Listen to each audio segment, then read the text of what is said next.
Hello, everyone. We're so excited to be here today. We're going to be talking about some science backed strategies to help boost employee well being. I will go ahead and introduce myself to those of you that don't know me. I'm Patricia Grabarek. I am one of the co founders of Worker Being, and I'm joined here with my partner, Katina. Hi, I'm Dr. Katina Sawyer, and I'm the other partner of Worker Being. So, Katina and I started Worker Being because we really care about workplace wellness. We want to create thriving work environments so that employees can come to work, have a great experience there, and then leave work and also have a great experience. So, we're not seeing things like burnout, but really seeing employees and people being able to thrive both in the workplace and outside of the workplace. We have our PhDs in industrial organizational psychology. So everything that we do is based on science. We are really using a research lens as we approach these topics. And we're also doing a lot of independent research ourselves, which we'll talk a little bit about today. But we have done some really good research on helping leaders understand exactly what they need to do to create good work environments. But today we're really going to be focusing on some key strategies for recovery. So before we kind of dive into the topic, Katina, just want to hear if you don't mind sharing your favorite way to recover after a stressful day. Yeah, so I've actually been thinking a little bit about some of the research that we are going to present today. And I think previously, before I really knew the research and we had conducted some of our own research that sort of solidifies this, I would have thought that just kind of laying on the couch and watching TV would be a good strategy for me. But more recently, I've been trying to make sure that I'm converting my time into creating social connections with others and doing activities that are more engaging. So getting out there and doing things that are actually active that we can maybe like demonstrate a skill doing. And I try to do it with people who are important to me or who I care about building relationships with. That has been something that I've been trying to do a little bit more of, especially since I moved to Arizona and there's a lot of things to do outdoors there. So that's made it a little easier. True, true. There's a lot more outdoor stuff there.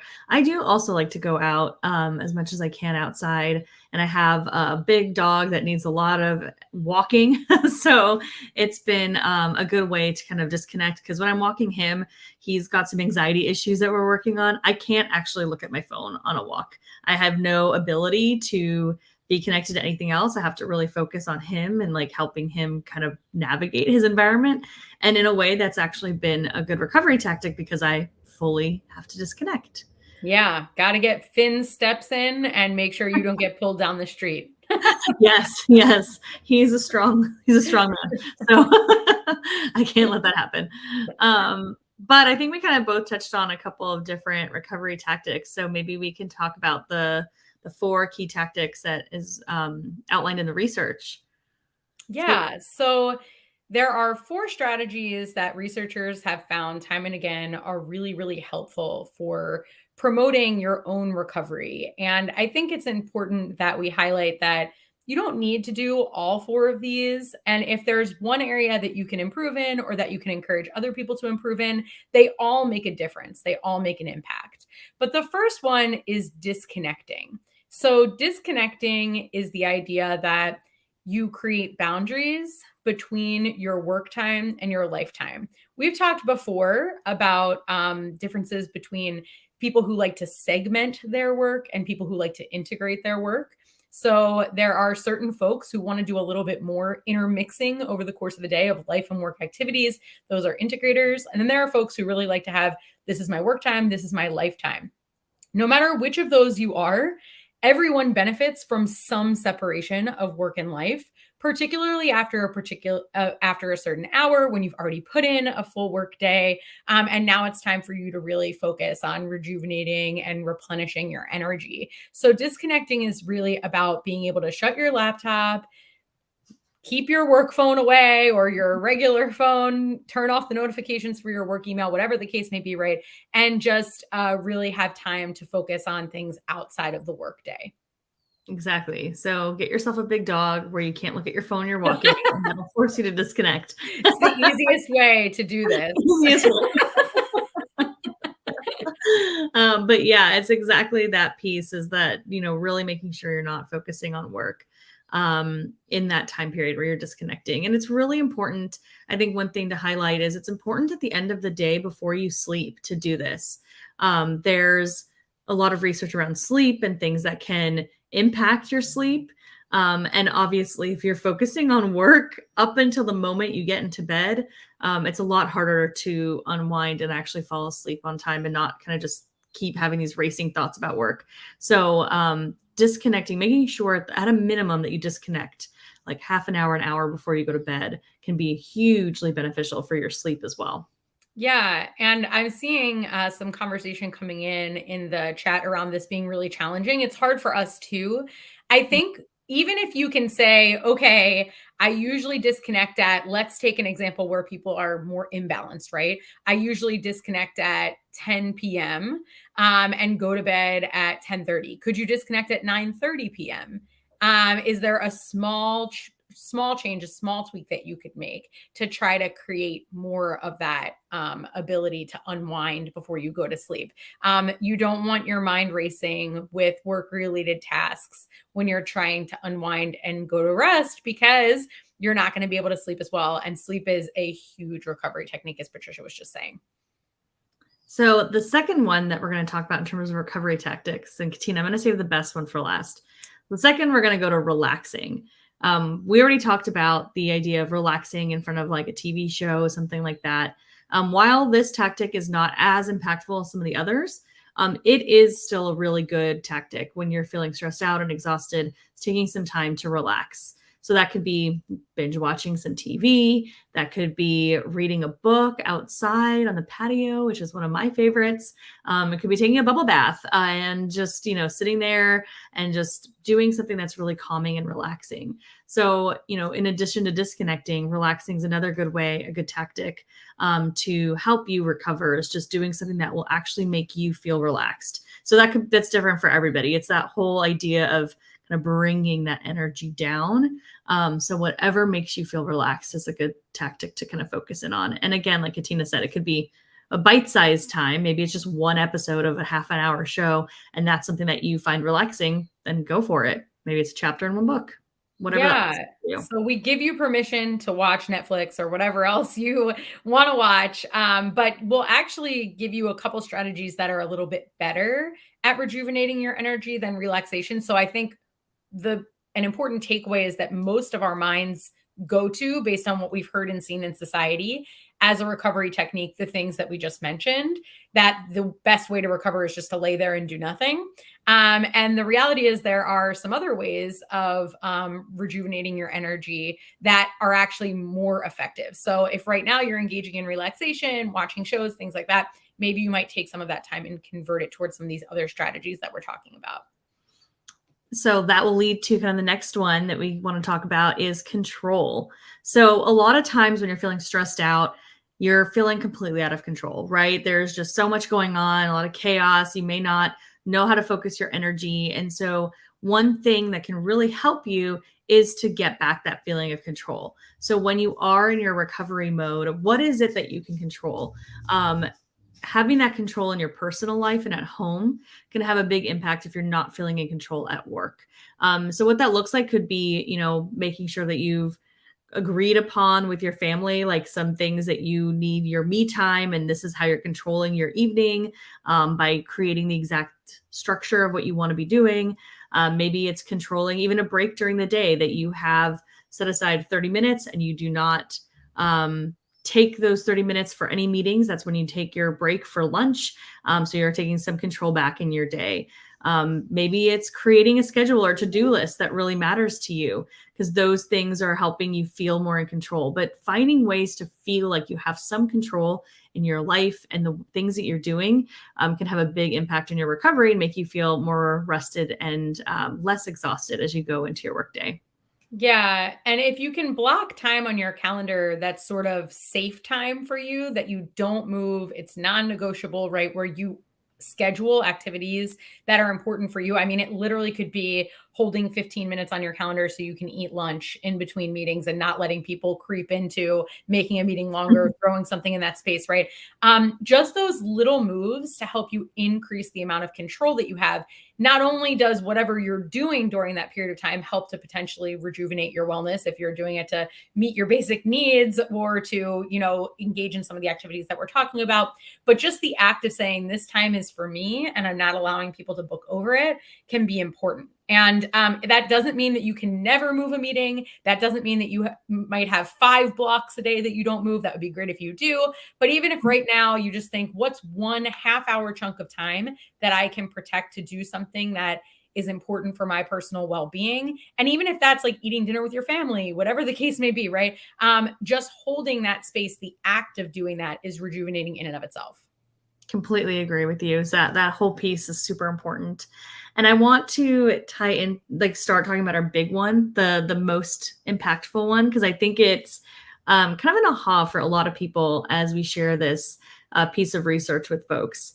So the best recovery tactic, like across the board, is mastery, which basically means taking time to learn a new skill.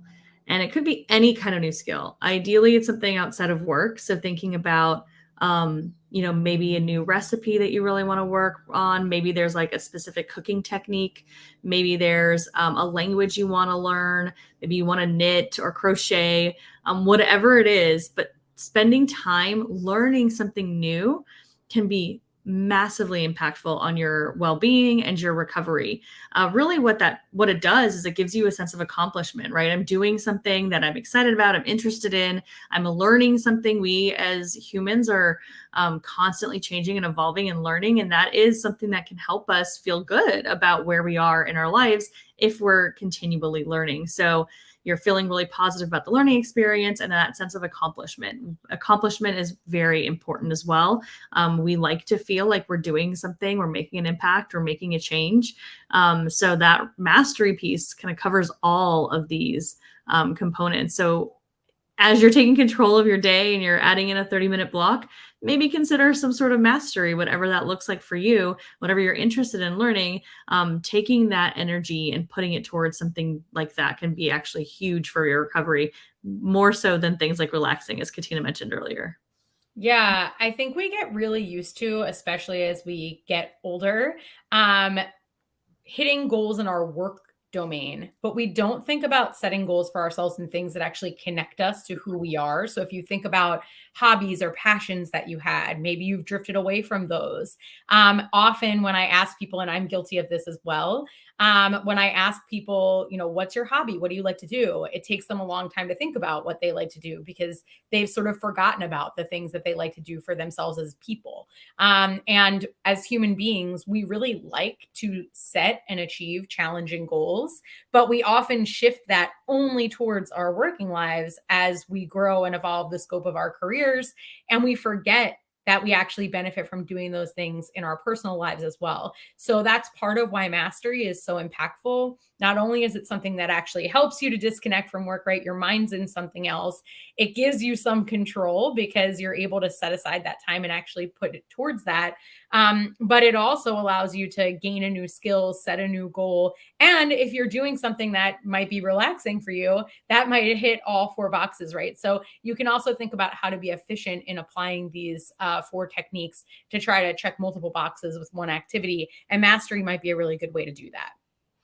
I always like to think about an example of somebody that does mastery well, because I think the hardest part, as you mentioned, like is setting goals in something outside of work because you feel busy. Everyone feels really busy with things that are going on in their life. So how do you set a goal for something that maybe is important to you, but is less important than your career? When I think about a person that does this well, they're always that person that when you look at them, you're like, how do they do all these things? They've like achieved this like rock climbing achievement that seems really cool, and they're doing really well in their career. So they're managing to do both of these things, but it seems like they just have so much time. Like, how do they fit it all in?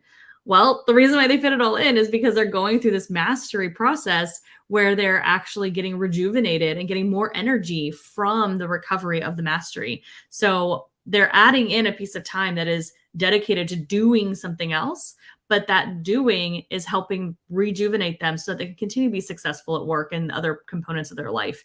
So when you see those people that have a million things that they're juggling, sometimes, not always, sometimes people add too many things to their plate, but sometimes the fact that they have those things on their plate is the reason why they're able to do it all, because that's helping them recover.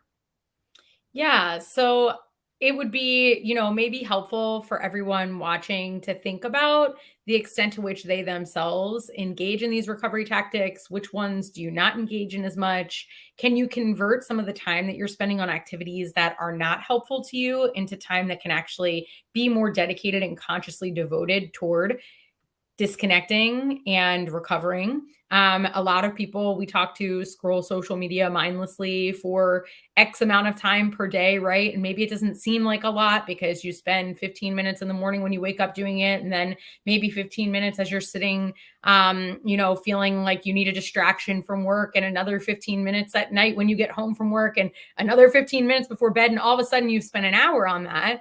If someone said, would you like to spend an hour scrolling social media a day, or would you like to do something else with that time?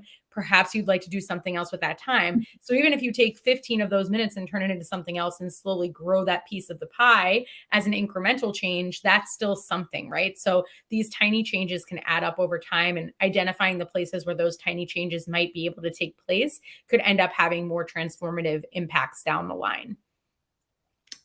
So that's when you're thinking about all of this recovery for yourself. A lot of the research Katina and I have been doing recently has been around leaders.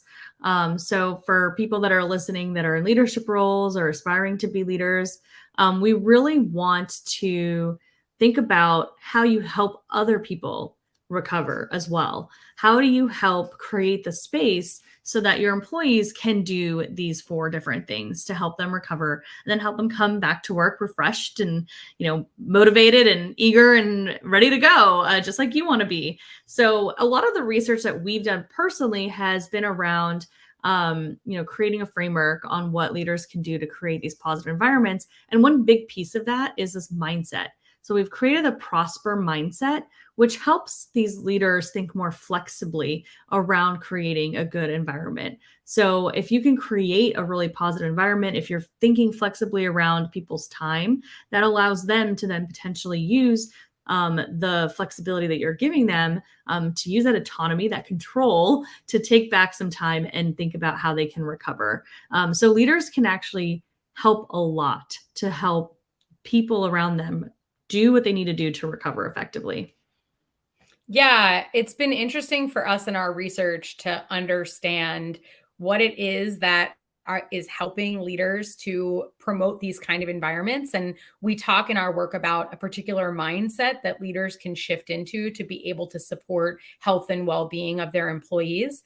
And part of that mindset, as Patricia was just mentioning, is that you don't react negatively to the idea that things could be done differently than they've been before. Or you have a framework for the idea that when an employee comes to you with an issue or a concern and they want to troubleshoot around how to solve for it, that you're open to that conversation and you're really trying and putting effort into thinking about how to solve for those issues. And so I think, one of the things that's been really eye-opening for us is that it's not just about the actions that you do and helping people understand how to do those actions, but it's also about maintaining a mindset that allows you to react and respond to new situations that you can't anticipate, we can't anticipate for you, right? But how do you actually think about problem solving from a more flexible and adaptable way? The leaders in our study actually had that capability built in, so that when they were trying to come up with solutions to help their employees recover, they were able to do it in a more tailored and responsive way, as opposed to just in the way that they would do it, the way that HR has written policy for them to do it, et cetera, that they're actually able to really think on their feet, come up with good solutions, and make suggestions that are going to work and resonate. Yeah, I think that's the important piece, is that flexibility, right? I know we spent a lot of time talking about that, but just imagine a time where you've had a leader that has been flexible. So I think sometimes it's helpful to think about it, specific examples that, if you had to go do something for your personal life, whether that's like a dentist appointment or what have you, you were able to go and do that. And then as you maybe had other situations come up, they were able to allow you flexibility or help think through different solutions to make it work.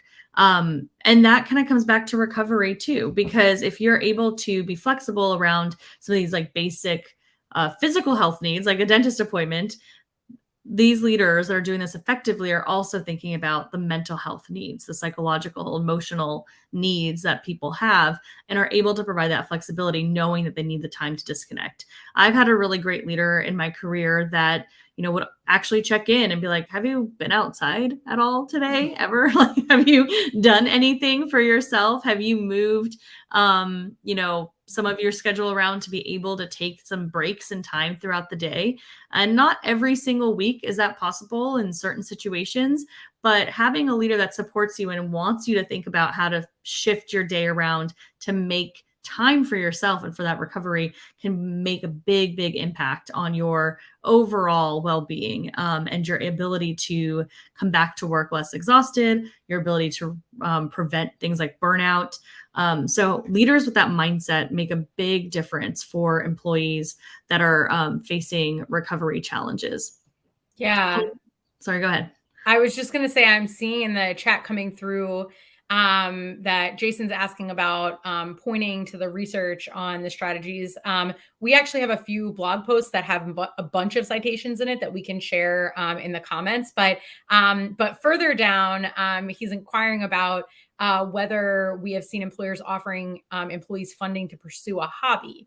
And we actually have heard from folks in some of the workshops and sessions that we hold talking about employers who set aside for each employee a certain dedicated amount of money that they can spend on something that helps them to recover. And they think about and talk about what are those activities, what might they be, and they have some bucket of money that they're able to spend that on their day off, they're not just getting a day off, but they can use that employer dedicated money to do something that actually helps them to feel more rejuvenated or replenished. So we have heard of folks doing that. I think it's very few and far between, but it's a great and interesting idea and would potentially help people to recover who maybe the thing that they're really excited about mastering might cost some money up front or have continued costs associated with them that the company could help offset.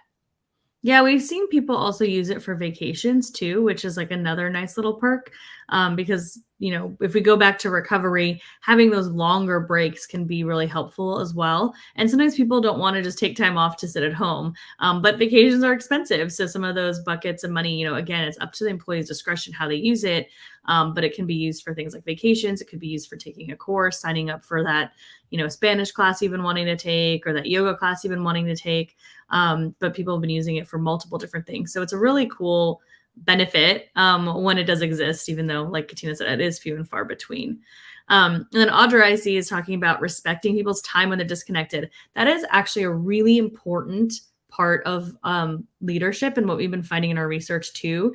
And another research as well has kind of talked about that leading for example piece, like really, really helping people understand that it's okay to disconnect and not bother them when they're disconnected, but also modeling that behavior. So if someone reaches out to you, if one of your team members sends you an email while you're supposed to be on vacation, don't respond to them. Show them that behavior is completely okay, so that they know that when they're disconnected, they can, not actually look at their email and not respond to things that are coming in. And as a leader, obviously, as I mentioned, don't interrupt them when they're disconnected. If you have something that you need to send them, schedule it. That is such an easy technological tool that you can leverage to help you in your work while not disrupting other people. So just simple little tweaks to model this behavior as a leader can help other people feel like they can actually disconnect, and not feel like they are required to check in on messages and emails and things like that as they're taking time off in the evening, vacations, what have you. Yeah. There are a lot of people out there who are very irritated or annoyed by the fact that they get interrupted on their own days off or on vacation, but then they do it to other people. Or as Patricia said, when folks interrupt them, if they have the power to do so, they're not saying, hey, I'm out today, but I'll respond to this tomorrow. Or as I mentioned, I'm out for the week, but I'll get to your email as soon as I return. They're sending a signal that, we have this rule or we have this policy or we try not to do this, but if it happens, it happens. And that's what opens sort of Pandora's box for things to start escalating from there, because then it becomes a norm and then it's really sticky and hard to reverse. And when talking about leaders leading by example in this, like it is super important for leaders to also recover themselves, right? Leaders have a lot of stress on them too, just like everybody else in the organization. And if they're trying to support their team members and they're really doing everything they can to create a thriving work environment, they need to recover so they can come in and be their best selves as well. So all of these tactics that we've talked about, leaders need to make sure that they're focusing on that too. And again, that also helps them lead by example to show people it's okay to do these things to recover. It's okay to take time off if you need it. It's okay to fully disconnect, so that everyone's kind of winning in that scenario, right? And actually the leader actually disconnecting versus saying they're doing it. So then they can come back refreshed and kind of model what that looks like when somebody's doing that effectively. Yeah. And I think we've all experienced leaders who brag about when they stop working, when they start working, how many hours of sleep they don't get, all the stress that they're experiencing via the many tasks that they've completed. And they sort of wear that as a badge of honor. The leaders in our study and that we're rooting our book around really did the opposite. They had a lot of dialogue and conversation about things that they did to take care of themselves. And were really transparent about the fact that, they often would go for a run, or that they had dinner with their family, or they went to their child's soccer game, and that became a norm or a normative part of the team culture where it gave people permission to do the same thing. If you're a leader and you're constantly talking about only the work and the hours that you've put in and wearing these overwork symbols as a badge of honor, you're setting a tone for the rest of the team that that's what's supposed to happen. And unfortunately for you as a leader, that will only perpetuate the problems and issues that you're experiencing from others, which will cause more time and energy for you in dealing with employees who are burnout, emotionally drained, snippy with each other, feeling a lot of negative emotions, not wanting to be there. You're causing these problems for yourself that you wouldn't otherwise have by creating that kind of culture. So really being conscious about your own influence on the culture, and the leaders in our study were doing that very well. I think that's a great place for us to end as we're kind of getting to the close to the end of our time. A lot that we've found in our research has been really enlightening, and we're excited to share that with all of you, and we'll continue to do that in this type of forum. So if you enjoyed this session, please keep an eye out for others coming up. As we mentioned, we're going to share some of the resources that we have, the links to some of the articles on recovery, so you can look at what the research looks like behind the scenes for the mastery piece, for example. But here's the link to our website. So if you want to go check out our website, we have a lot of resources there. We have, as Katina mentioned, the blog, right? So all these articles that we can share. We also have a podcast where we walk through research each or every other week, where we talk about a study and break it down, and what are the takeaways and things that you can do based on that research. And we'd love to hear from you as well. If you have any questions, or you want to talk through anything with us, or if you're interested in having us come to your organization and talk about these topics with you as well, please send us an email at contact@workrbeing.com. Thank you all so much for joining us. We hope you've learned something new, and we'll continue the conversation in the chat. Thanks, everyone.